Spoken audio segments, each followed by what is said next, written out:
Hey people, Michigan Sig here, and I'm bringing to you my first game of Advanced Warfare. It's that time, Ghost is gone, and into the new game. So you're going to see me boosting around and double jumping and sliding around here for a little bit, because basically I just loaded up the game at midnight, jumped right in, tweaked a few settings, and got right into multiplayer. Didn't want to mess around with any bots or the single player campaign. Just wanted to play. So you're going to see this in its entirety. Hopefully you'll enjoy it, and when we go through this gameplay, I'm going to be talking a little bit about my first impressions. So let's just jump into this. And first off, for the most part, I want to say that this game is challenging. It is not an easy game to play. It's definitely a learning curve, a very high learning curve in this game, between the moving and the dashing and the gunplay, and just kind of getting the whole feel of this new exosuit. Definitely is a skill that I think you're really going to see the difference between good players and great players, and also your average everyday Joe. So there's definitely a learning curve, but truth be told, it's fun. I mean, it has been a long time since I have picked up a Call of Duty video game where every year, same thing, you get to this typical Call of Duty learning curve that you have with the maps and the guns and the perks and figuring out the balance and just kind of how the gameplay is going to move. But this is a game that really you've never played before. Maybe if you take off the exo suit and go into the basic playlist, yeah, but for the most part, you are playing a game that you haven't played before, between the dashes and the dives and the boosts and the jumps and the constant moving, and it is a fast game, people. It really is a fast game. Granted, you're still going to get a little bit of your community sitting in the corners, and they have all of these abilities to be able to fly around the map and be quick and fast, and what do? They sit in the corner with an LMG or just aiming down sights, whatever. You're going to have those people. But for the most part, if you get out of TDM and you get into like the hardpoint games or the uplink or the momentum, it's going to be fast, it's going to move quick, and it's going to be an enjoyable experience. Or at least it has been for me so far. So, you've got a challenging gameplay. You've definitely got these boosts that I'm still figuring out when to use, how to use. And to me, the biggest thing that I need to continue to remember, and I'm really trying hard to do this, is using my exo abilities. You'll watch through this gameplay, and I will not use my exo ability, I think maybe once or twice, and that's towards the end, because all of a sudden I'm like, oh shit, if I push the L1 button, I'm going to exo stim, or heal quicker, or whatever it is, and I'm still trying to remember to use my exo ability. So keep that in mind. And also the other learning part of what we're going through is trying to aim while we're doing our boosting and dashing and sliding around.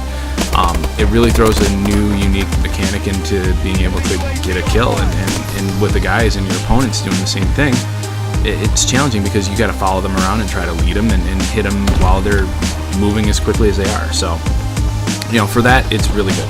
So let's talk about a little bit more of the positives. Definitely challenging. I am enjoying the challenge. It's fun. It is definitely fun to be able to have these challenges. It's fast. I like the supply drops. I like being able to randomly get a supply drop, potentially get a better weapon than I have from the basics, whether it's adding a little bit of agility or magazines or just quickness or even reload speed. I enjoy it. It's a unique add to the game. Overall, the gameplay's been good. Granted, there are some hit detection and some lag issues, and I'm confident Sledgehammer will fix these and work through their code to be able to allow to have a better accurate hit detection. I enjoy not having that KD splattered all over your statistics. I'm not a huge KD player. I'm not your best player that you're ever going to see. But I am an objective player, and not having that KD plastered all over is kind of making me feel good, so that's a good thing. Finally, one of the other positives that I'm seeing right now is that Sledgehammer is listening. If you go out onto their Reddit posts, you'll see Michael Condrey talking about that they're listening to the community, they're listening about feedback and working on changes and implementing the fixes that people are requesting and asking for. So just a couple things that they're showing right now up on that Reddit sub post is making the chat when you're speaking, when people aren't in party chat, making that font smaller, because I mean you'll see it every now and then. It takes up the majority of the screen, and if you get a party where you are not in your party chat, it fills up your entire screen and dashboard, and it's kind of difficult to be able to see what's going on in the gameplay. Also, kill confirm. They're changing the score limit on that. The camo challenges are going to tweak them. Apparently, they're going to make them a little bit easier, which is good, especially since they all reset when you prestige. So by the time you finally get through your camo challenges, hey, it's time to prestige, you lose everything. And then also your prestige emblem reset. That is a patch that they're going to fix the reset of your prestige emblem when you do prestige. So, they're listening, people. That's a good thing. And rarely do you see this kind of interaction. Sledgehammer has a huge opportunity to be able to make a name for themselves, knowing that this is their first Call of Duty game in which they are the primary driver. And it's been a long time since you've had somebody new making a Call of Duty game. And the last time that somebody new came in, it was Treyarch. So some of the negatives, obviously, we talked about the hit detection issue so far. My PS4 will still continue to freeze on occasion, and also the clan companion app.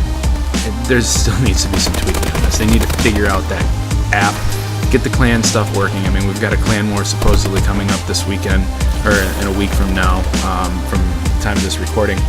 And unless they fix this, it's going to be very challenging to really understand what's going on with the clan wars.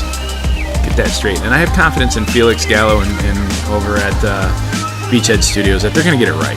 I'm pretty confident that they will. So, and also we're still dealing with a few stat errors. So for me, that's my first impression. The gameplay is going to come to an end. I'm curious to see what you guys think. What's your first impressions? Drop me a note. Hit me up on Twitter.